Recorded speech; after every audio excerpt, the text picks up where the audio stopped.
Hello friends, back with another Minolta video right here. So if you haven't seen the rest of these videos, this is my grandfather's old Minolta SRT 101, which I've been shooting for the last year or so and having lots of fun with. So this video is going to be about a roll of black and white film I shot, the second roll of black and white film that I shot on this camera. And I actually shot this last spring, but just due to a variety of circumstances, I haven't been able to make this video until the fall here. So this is a little bit, I'm kind of going off my memory on a lot of these shots, but I think we should be okay. So for this shot, for this roll, let's see, I was shooting it on Fujifilm Acros 102, which is the same as the previous roll I was shooting on. And pardon me, and I was shooting this, I think all of them were on this roll on this lens. Let's see, this is the 58 millimeter lens, the MC Rockor PF. I think a pretty standard Minolta lens, and this is my favorite of the lenses that my grandfather had on the camera.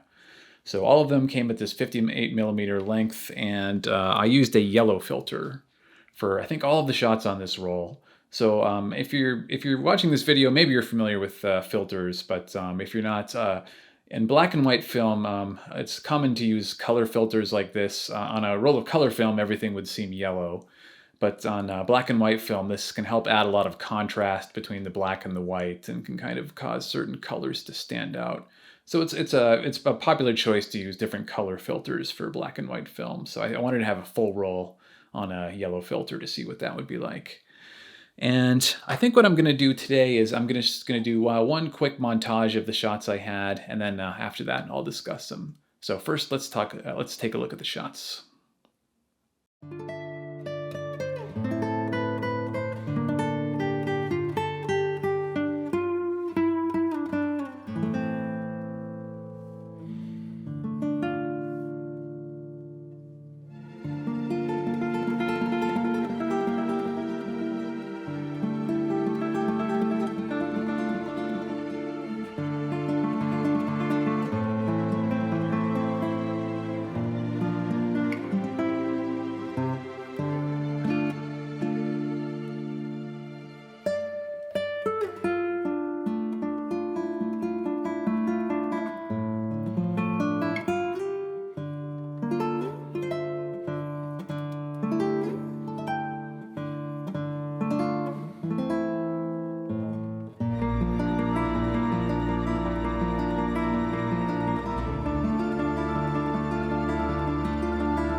So those are the shots. Let's take a look at some of them in a little more detail. So first, this was a landscape shot I had, just a standard, just in town here.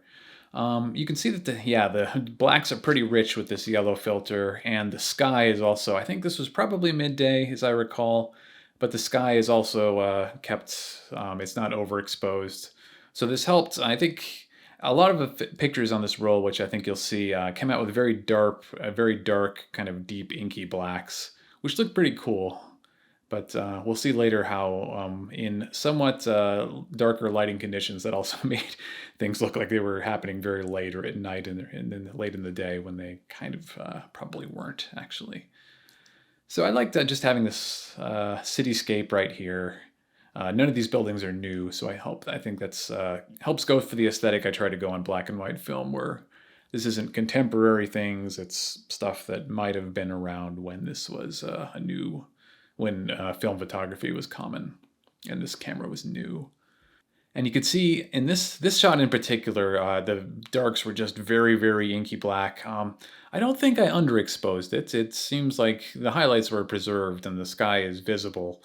But yeah, anything in shadow is just almost completely black here. I was kind of surprised at how extreme how extreme this shot was, as well as this one especially. This one looks like it almost looks like an effect called threshold in Photoshop, where you try and make it something monochrome by everything darker than this, solid black, everything lighter than this, solid white. And this was an accident. This was probably midday. This wasn't late afternoon or anything, but I found, yeah, with the yellow filter, it was possible to get very extreme contrast. Even though there are stronger filters, you can go think of red filters and orange filters are stronger than yellow, but I can't imagine it would be almost you would almost probably be able to make out no shape at all in this roof ornament with a stronger filter. And even, yeah, this was just a tree in this temple I was visiting, and you can see the very strong contrast, especially on the ground. We can see just the little bits of dirt that's either solid black or solid white. So it's a cool effect, and I wish I could say I was aiming for it, but it was just me discovering what yellow filter could do. And I tried to take a picture of this roof and sort of old things like this. I really like the texture on here. And you can see also there was some noise. I don't know if it was on the film itself or introduced later. I'm not entirely sure, but we see some scratches on the film, which again make it look kind of cool and old, but I can't claim it was intentional or anything like that. And this was I think in April, so the cherry blossoms were blooming. I think maybe I said in my last black and white film video that I wasn't going to shoot in the spring because why would you remove all these nice colors? But actually, I think the cherry blossoms photographed right like this kind of had this neat effect. And this was a park attached to this building, this sort of community center here, which I actually filmed a video about this recently. I'll have some nice color footage of this park here. And I thought this looked nice. It was a white building against the sky here, and you can tell with the filter that it really kept the sky from getting blown out and preserved the cloud detail, even on a fairly sunny day. And one thing I was really impressed by, I tried to do this sort of profound reflective shot, which didn't actually end up being too profound, but the grass was very sharp. I was surprised by, once getting the grass in good focus there, and probably in the black and white film and the high contrast really gave this sharp appearance to the grass, which is maybe not especially interesting, but something I noticed. This was an old house just when we were out for a walk that I saw, and we could see that little strip there, which was probably a relic of how I did this with my first roll of black and white film as well, where I lost probably 4 or 5 photos opening up. I thought I'd wound it all the way when I was rewinding the roll and then opened it up and saw a couple shots there. So I unfortunately lost probably 4 or 5 shots, and maybe a little bit of the edge right there was lost to that as well. But I did like how this landscape shot turned out. We can see that, again, the yellow filter kind of taming the sky, but the shadows still being fairly visible. So I really like the effect of this filter on this roll. And this was probably the best shot of the bunch of this roll, I should say. And just a total accident. This was a bridge, and I think this was probably late April, so the trees were probably starting to come in. There was sort of a new green, sort of the lighter green coloration before the summer. And then it must have been that. Maybe there were some cherry blossoms up there, but it led to this, combine that with the yellow filter, and it led to this really interesting effect in the trees there, these sort of highlights that came through. I wish I'd taken a color picture to see what it looked like back then, but I hadn't had the foresight. But just the bright white of this bridge against the trees, I thought looked really cool, and just a happy accident. It's not like it's not like I knew it was going to turn out this way. And this was a landscape shot pretty close to that. And I did like how this one turned out as well. It was a bit misty. This was probably midday afternoon. And just kind of this nice sort of rustic mountain scenery there, which I really liked how this turned out. And I went to this was in the same area maybe 15 minutes later. This was a temple. And I think it must have been afternoon or so. And it looked like the effect of this yellow filter was to make the contrast very extreme here between the brights and the blacks here. It wasn't like this was night or anything like that. It's just that it must not have been well lit. It must have been out of the direct sunlight. And you see in this picture and this next one here, just everything that was dark was very dark, very black and inky and ominous, which I thought was cool, but if you took a picture at the same time with your smartphone, you'd probably say, "Oh, wait, this wasn't the sort of dark atmosphere you're trying to give off here." But fortunately, Like I said, there were a lot of happy accidents on this roll. And this last one was just a sign here that I thought was interesting. And the brightness of the sign combined with the unlit background made a lot of contrast there, which I liked. And I think I'll go back one photo here. You can see in this picture, and a couple I haven't included, where I think there was, the filter was catching some direct sunlight.